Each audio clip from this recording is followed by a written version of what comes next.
నెల్లూరు జిల్లాలో ఘోర రోడ్డు ప్రమాదం జరిగింది. సంగం మండలం పెరమన వద్ద జాతీయ రహదారిపై కారు టిప్పరు ఢీకొన్నాయి.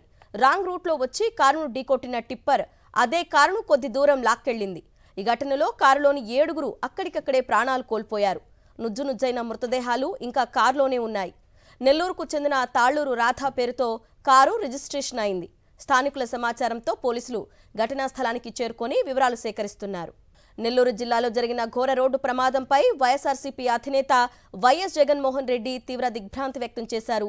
ప్రమాదంలో 7గురు మృతి చెందడంపై ఆందోళన వ్యక్తం చేశారు. మృతుల కుటుంబాలకు ప్రగాఢ సానుభూతి తెలియజేశారు. బాధిత కుటుంబాలను ప్రభుత్వం ఆదుకోవాలని విజ్ఞప్తి చేశారు. ఈ ఘోర ప్రమాదంపై డీటెయిల్స్ మా ప్రతినిధి లోకేష్ అందిస్తారు. లోకేష్, నెల్లూరు జిల్లాకు సంబంధించి ఇట్టే సంఘం దాటిన తర్వాత జాతీయ రహదారిపైన ఘోర రోడ్డు ప్రమాదం ఏర్పడింది. అయితే ఇప్పటికే ఆ ఘోర రోడ్డు ప్రమాదానికి సంబంధించి దాదాపు 7 మంది మృత్యువాత పడినట్లుగా కూడా తెలుస్తుంది. ప్రస్తుతం మనం స్పాట్లో ఉన్నాం. ఒకసారి చూస్తే ఏ విధంగా ఇసుక లారీ వచ్చి ఒక కారును ఢీకొనడంతో కారు పూర్తిగా కూడా ఈ లారీ యొక్క టిప్పర్ యొక్క పూర్తిగా క్యాబిన్ భాగంలోకి చొచ్చుకుపోయినటువంటి పరిస్థితి, ఇంకా ఒక్క మృతదేహాన్ని కూడా బయటకు తీయనటువంటి పరిస్థితులు చాలా స్పష్టంగా కనిపిస్తున్నాయి. అయితే ఈ కార్ని క్రేన్ సహాయంతో కూడా ఇటు పోలీస్ శాఖ అదేవిధంగా ఫైర్ శాఖ బయటకు తీసేటువంటి ప్రయత్నాలు చేస్తున్నారు. ఇందులో దాదాపు 7 మంది మృత్యువాత పడినట్లుగా కూడా ప్రాథమికంగా వాళ్ళు చెప్తున్నటువంటి పరిస్థితి. అయితే అతి వేగంగా వచ్చినటువంటి ఇసుక టిప్పర్ ఏదైతే ఉందో ఇదే రాంగ్ వేగా వచ్చి సాధారణ జాతీయ రహదారిపై ప్రయాణిస్తున్నటువంటి ఈ కారును ఢీకొట్టినట్టుగా కూడా తెలుస్తుంది. మారుతి సుజుకీకి సంబంధించినటువంటి AP40 HG0758 అనేటువంటి కార్ని అతివేగంతో వచ్చి గుద్దడం వల్ల కూడా ఈ మృత్యువాత పడినట్టుగా కూడా తెలుస్తుంది. స్పాట్లో మనం రెస్క్యూ ఆపరేషన్ చేస్తున్నటువంటి వివరాలను చాలా స్పష్టంగా చూడొచ్చు. ఏదైతే క్రేన్కి కార్ని బ్యాక్ బంపర్ ద్వారా కూడా చైన్ లింక్ చేసి దాన్ని కార్ని టిప్పర్ క్యాబిన్ భాగంలో నుంచి కూడా బయటకు తీసేటువంటి ప్రయత్నం చేస్తున్నారు. ఇంకా ముందు ఉన్నటువంటి డ్రైవర్తో పాటు డ్రైవర్ పక్కన కూర్చున్నటువంటి వ్యక్తులు కూడా మృతదేహాలు అక్కడే చిక్కుకుపోయినటువంటి పరిస్థితి. కారు వన్స్ బయటకు తీసిన తర్వాత మాత్రమే ఆ మృతదేహాలను కూడా బయటకు తీయాల్సినటువంటి పరిస్థితి అయితే ఉంది. ఇప్పటికే అంటే ఈ దుర్ఘటన పైన ఇప్పటికే ఇక్కడ స్థానికులు నేషనల్ హైవేపై కూడా ట్రాఫిక్ కూడా స్తంభించినటువంటి పరిస్థితి అయితే ఉంది. మరోవైపు మృతుల వివరాలు అయితే మాత్రము కొద్దిగా 7 మందికి సంబంధించినటువంటి వివరాలు కూడా ఇంకా పూర్తిగా తెలియరాల్సినటువంటి పరిస్థితి. అయితే అందులో 5 మంది వివరాలు అయితే మాత్రము మనకు అందాయి. వీళ్ళు నెల్లూరు వాసులుగానే తెలుస్తుంది. నెల్లూరు పట్టణానికి సంబంధించినటువంటి ముత్తుకూరు గేట్లో గుర్రంవారి వీధికి చెందినటువంటి వారిగా కూడా పోలీసులు ప్రాథమికంగా గుర్తించినట్లుగా కూడా తెలుస్తుంది. తాలూరి రాధ, తాలూరి శ్రీనివాసులు, శేషం తేజ, శేషం సారమ్మ, నల్లగొండు లక్ష్మి అనేటువంటి ఈ 5 మందిని కూడా ఇప్పుడు ప్రస్తుతానికి వాళ్ళని గుర్తించడం జరిగింది. ఇంకా 2 వివరాలు ఏదైతే డ్రైవర్ సీట్లో ఉన్నటువంటి వ్యక్తి కావచ్చు, అదేవిధంగా డ్రైవర్ పక్కన ఉన్నటువంటి వ్యక్తి వివరాలు కూడా వన్స్ కారును బయటకు తీసిన తర్వాత మాత్రమే తెలిసేటువంటి పరిస్థితి కనిపిస్తుంది. ఇక్కడ పోలీసులు కూడా చాలా బిజీగా ఉండేటువంటి పరిస్థితి. ఇటు క్రేన్ను తాళ్ల సహాయంతో కారుని ముందుగా బయటకు లాగేటువంటి ప్రయత్నంలో చాలా బిజీగా ఉన్నట్లుగా కూడా మనకు చాలా స్పష్టంగా ఇక్కడ అర్థమవుతుంది. జాతీయ రహదారి కావడము ఆ కార్ని బయటకు తీసేటువంటి ప్రయత్నంలో ట్రాఫిక్ కూడా తీవ్రంగా స్తంభించిపోయినటువంటి పరిస్థితి. పెద్ద సంఖ్యలో స్థానికులందరూ కూడా ఈ రోడ్డు యాక్సిడెంట్ని ఇక్కడ చూడడానికి వచ్చినటువంటి పరిస్థితి చాలా స్పష్టంగా కనిపిస్తుంది. మరోవైపు పోలీసులు ట్రాఫిక్ క్లియరెన్స్ చేస్తూనే అదేవిధంగా ఎలా ప్రమాదం జరిగింది అనేటువంటి వివరాలను కూడా సేకరించడంతో పాటు మృతులకు సంబంధించినటువంటి వివరాలను కూడా తెలుసుకునేటువంటి పనిలో ఉన్నట్లుగా కూడా తెలుస్తుంది. సార్ ఇంకా ఎంత సమయం పట్టింది? మనం ప్రయత్నిస్తున్నాం. ఒక 5-10 నిమిషాలు అయిపోద్ది. 7 మంది అని తెలిసింది. మనకు 6 మంది కనిపిస్తున్నారు. చూడాలి, డాక్టర్లు నిర్ధారించాలి.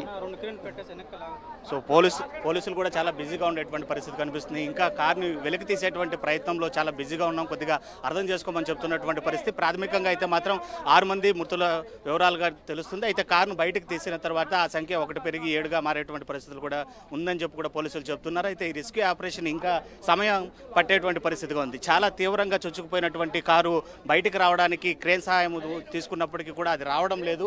ఇంకో గంట సమయం పాటు కూడా శ్రమించి కారును బయటకు తీయాల్సినటువంటి పరిస్థితి ఉంది. మృతదేహాలను కూడా బయటకు తీసిన తర్వాత కారును బయటకు తీసిన తర్వాత మాత్రమే మృతదేహాలని బయటకు తీసి ఇటు ఆసుపత్రికి తరలించేటువంటి పరిస్థితులు చాలా స్పష్టంగా కనిపిస్తున్నాయి. అరుణ, లోకేష్, అసలు ప్రమాదానికి గల కారణం ఇసుక లారీ రాంగ్ రూట్లో రావడమేనా? ఎస్, ఖచ్చితంగా వన్స్ మనం ఇక్కడ చూసుకున్నట్లయితే జాతీయ రహదారి నేను నిల్చున్నటువంటి ప్రాంతం అయితే మాత్రం ఇటు ఆత్మకూరుకు వెళ్ళేటువంటి రూట్గా చెప్పాలి. అంటే నెల్లూరు నుండి ఆత్మకూరు వెళ్ళేటువంటి రోడ్లోనే కరెక్ట్ అయినటువంటి రూట్లోనే కార్ అయితే మాత్రము వస్తూ ఉంది. అయితే ఆపోజిట్లో ఇటు నెల్లూరు వైపు వస్తున్నటువంటి ఈ ఇసుక టిప్పర్ ఏదైతే ఉందో ఫుల్ లోడ్తో అతి వేగంతో కూడా వచ్చి వాళ్ళు కరెక్ట్ రూట్లో వస్తున్నటువంటి కారుని అతి వేగంగా ఢీకొన్నట్లుగా కూడా చాలా స్పష్టంగా అర్థమవుతుంది. పోలీసులు కూడా ప్రాథమికంగా అదే చెప్తున్నటువంటి పరిస్థితి. ఈ ఒక్కసారిగా ఈ లోడ్ గలటువంటి టిప్పరు ఆ కారుని ఢీకొనడంతో కారు వేగం కావచ్చు, అదేవిధంగా ఈ టిప్పర్ వేగంతో ఒక్కసారిగా కూడా టిప్పర్కి సంబంధించినటువంటి క్యాబిన్ లోపలికే కూడా కారు పూర్తిగా చొచ్చుకుపోయినటువంటి పరిస్థితి. అయితే స్పాట్లోనే పూర్తిగా అందరూ కూడా మృత్యువాత పడినటువంటి పరిస్థితులను కూడా చూసాం. ఇందుకు ఇటు కారు వేగము అదేవిధంగా టిప్పర్ వేగము రెండు కారణం కాగా టిప్పర్ సంబంధించినటువంటి డ్రైవరే రాంగ్ రూట్లో వచ్చి కారుని ఢీకొన్నట్లుగానే ప్రమాదం సంభవించినట్లుగా కూడా పోలీసులు ప్రాథమికంగా చెప్తున్నటువంటి పరిస్థితి కనిపిస్తుంది. లోకేష్, విజువల్స్ లో మనకి కారు నుజ్జుగా అయింది, కారులో ఉన్న వారందరూ మరణించారు. మరి టిప్పర్లో డ్రైవర్ కానీ క్లీనర్ కానీ ఎవరెవరు ఉన్నారు, అసలు టిప్పర్ని డ్రైవ్ చేసింది ఎవరు, ఈ డీటెయిల్స్ ఏమన్నా తెలిసాయా? ఎస్, ఆ డీటెయిల్స్ కూడా ఇంకా విచారిస్తే ప్రస్తుతానికి మనతో పాటు డిఎస్పీ గారు కూడా ఉన్నారు. సార్, టిప్పర్కి సంబంధించినటువంటి వ్యక్తిని అదుపులోకి తీసుకోవడం లేదు, అతను వెళ్ళిపోయాడు, దిగేసి వెళ్ళిపోయాడంటయ్యా. అదే సార్, లారీ రాంగ్ రూట్లో వచ్చినట్లుగా కూడా తెలుస్తుంది. ఇంకా రోడ్డు మార్జిన్ ఏమంటే ఇద్దరు ఏమన్నా ఓవర్టేక్ చేస్తున్నారని స్పాట్లో అది ఎవరన్నా విట్నెస్ చూసిన వాళ్ళు చెప్పాలని, కానీ టోటల్ ఈ బండి ఓవర్టేక్ చేస్తున్న మా అనుభవం కారు కూడా ఓవర్టేక్ చేస్తున్నట్టుంది. అదే 6 మంది కాకుండా 7 మంది ఉన్నట్లుగా కూడా సమాచారం. అది ఇంకా తీస్తే కానీ తెలియదు నాన్న బంగారు. సో చూసాం, డిఎస్పీ కూడా చెప్తున్నటువంటి పరిస్థితి ఉంది. ఖచ్చితంగా బ్రేక్ ఇన్స్పెక్టర్ అంటే ఆర్టీఓ సంబంధించి రోడ్ ట్రాన్స్పోర్ట్ డిపార్ట్మెంట్కి సంబంధించినటువంటి బ్రేక్ ఇన్స్పెక్టర్ కూడా మనతో మాట్లాడడం కూడా జరిగింది. ఆయన ఓవర్టాక్ చేసేటువంటి సమయంలోనే ఈ టిప్పరు కార్ని అతివేగంగా ఢీకొన్నట్లుగా కూడా ప్రాథమికంగా ఇక్కడ చూసినటువంటి వ్యక్తులు తమకు సమాచారం ఇచ్చినట్లుగా కూడా చెప్తున్నటువంటి పరిస్థితి. అయితే ఇంకా రెస్క్యూ ఆపరేషన్ ఇంకా జరుగుతుంది. ఇంకా సమయాభావం పెట్టేటువంటి పరిస్థితులు కూడా చాలా స్పష్టంగా కనిపిస్తున్నాయి.